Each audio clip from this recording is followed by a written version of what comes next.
The Brenda theory. There is a theory out there that says that actually the Powerpuff Girls are all in the brain of one psychotic child with a personality disorder.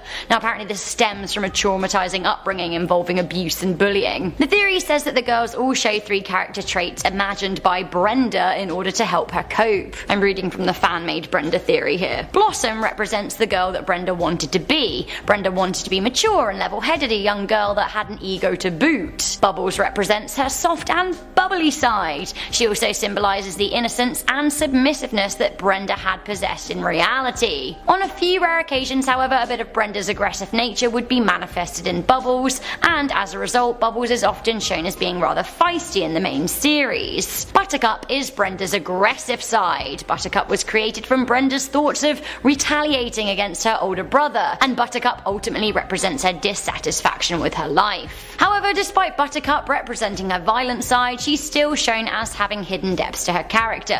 These depths, however, are most reserved for Bubbles' persona, as mentioned above. There we go. The theory continues by saying that Brenda dreams up a fictitious town and monsters in order to help her cope with her abusers, imagining herself taking them down. Who's Brenda? Coming in at number 9, one of the writers had a crush on underage girls. This is actually a bit inflammatory and, it's a bit of a horrifying theory. It was circulated on the internet a couple of years ago, and it seemed to suggest that the character Jared Shapiro was actually shaped on show writer Jake Goldman, who's a grown adult man, making a lot of people feel very uncomfortable. So here's how the whole wild theory was shaped. The character of Jared is a love interest to Blossom, but he appears oddly shirtless at one point with bulging muscles. Again, very strange. Now the character is actually voiced by Goldman, and some people were saying that the character was made to represent him, which is a bit weird and awkward because of the whole underage girl lushing on him thing. Just as this nasty theory was gaining traction, another writer from the Cartoon Network actually jumped in to defend him and said that there was no sinister intentions here, and that he didn't have a hand in writing the character, he just voiced it. Nonetheless, a few people aren't keen on the whole shirtless man in front of a child thing. It's a bit of a strange plotline, cartoon or otherwise. Although it does seem to put to bed the whole underage writer girl thing, which, yeah, I think we need to retire that narrative. Coming into number 8, Mojo Jojo actually fancies the girls. I don't even know what to say about this, it's all a bit twisted, but I found it on a fan theory site as part of the imaginary theory. The theorist said that actually the girls were normal children who pretended to be superheroes to escape their abusive father, who kept them in a basement with their half-brother. The theory reads, and these aren't my words, Mojo Jojo was sexually interested in his younger siblings, and he attempted to capture them in any way he saw fit. This is supposedly the reason as to why he's the most feared figure in the main series. This is actually utterly horrifying. I don't like that theory. Coming into number 7, we have him is Satan and Santa Claus at the very same time. There is a pretty strong and convincing theory out there that him is both Lucifer and Santa Claus. First and foremost, he literally has claws. So Klaus, Claus, Klaus, much of a much. Second of all, let's have a little look at his outfit, because to me, if he isn't Santa, I don't know, he is doing some pretty legit Santa cosplay in my opinion. He's got a red suit with white fluffy detail. Check. Big black boots with a big buckle. Check. Gloves. Check. Rosy cheeks. Check. Although I have to say, he does kind of look a bit like an evil elf too.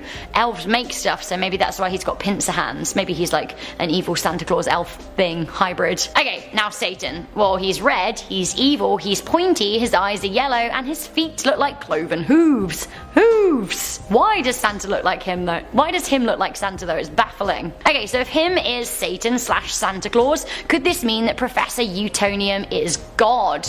And the Powerpuff Girls are Jesus. This is all coming in at number 6. Think about it though, right? Professor Utonium wears a lot of white, which is a godly colour, if ever we did decide upon one. The Professor creates the girls, so he is a creator of sorts, a lot like God. And his story is kind of biblical. One of his creations turns against him, Mojo Jojo, which is kind of like how the angel Gabriel betrayed God, or so the Book of Enoch goes. The girls then could all be an embodiment of Jesus. They are supposed to be good, etc. If the Professor is God, then a lot of people would feel kind of weird and uncomfortable about that. But actually, perhaps the show is throwing shade at scientists, presenting him as a false god, a man of science who tries to play a creator and ends up causing a few catastrophes. Okay, a little side note here, I was googling Professor Utonium God, and Professor Utonium Hot came up, and guys, can you just chill out?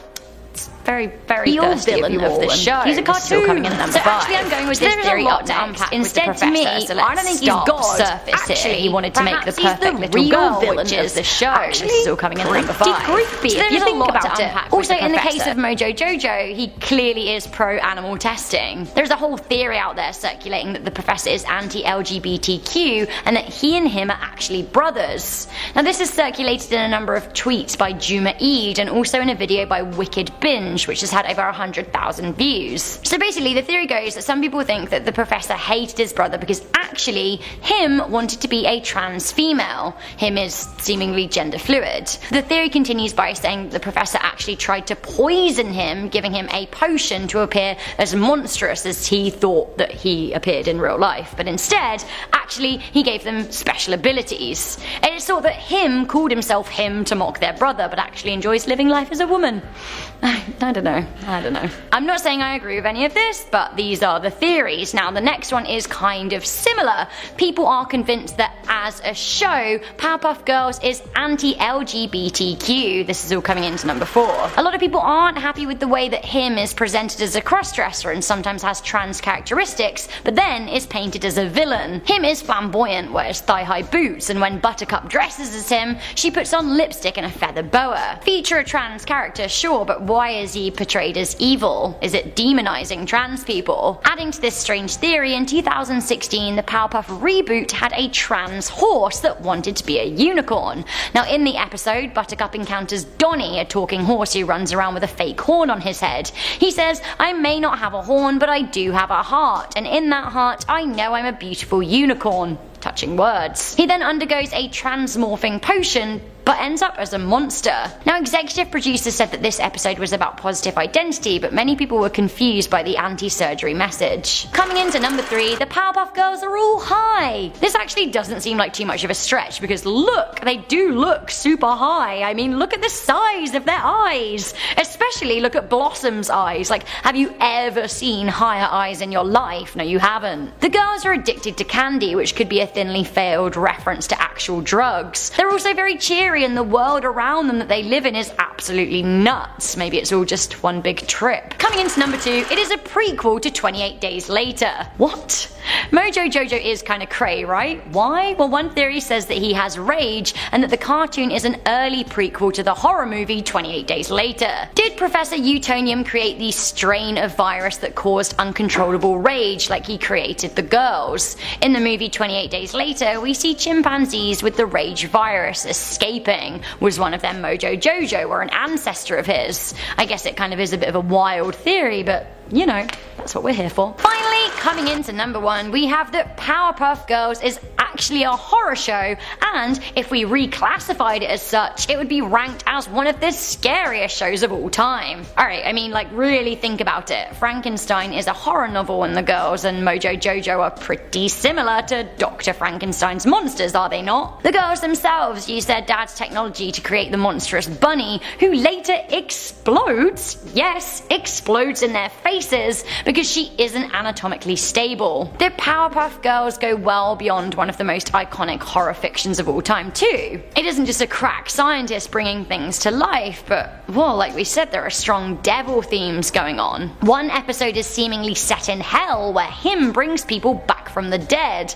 And then there's that guy who makes the Powerpuff Girls copy dolls. His name's Dick Hardy, which is a whole different ballgame. Dick Hardy then sells the girls into slavery and worse. And then there's the episode where a magician tries to murder Blossom, and the one where the professor has to eat a pea with a gun to his head. It is absolutely nuts. And there's an episode where the Sandman is given awful nightmares so vile that he will never truly sleep again, which is like utterly disturbing. And I almost forgot, there's an episode where Mitch, some kid from the girls' class at school, tries to squeeze a hamster to death.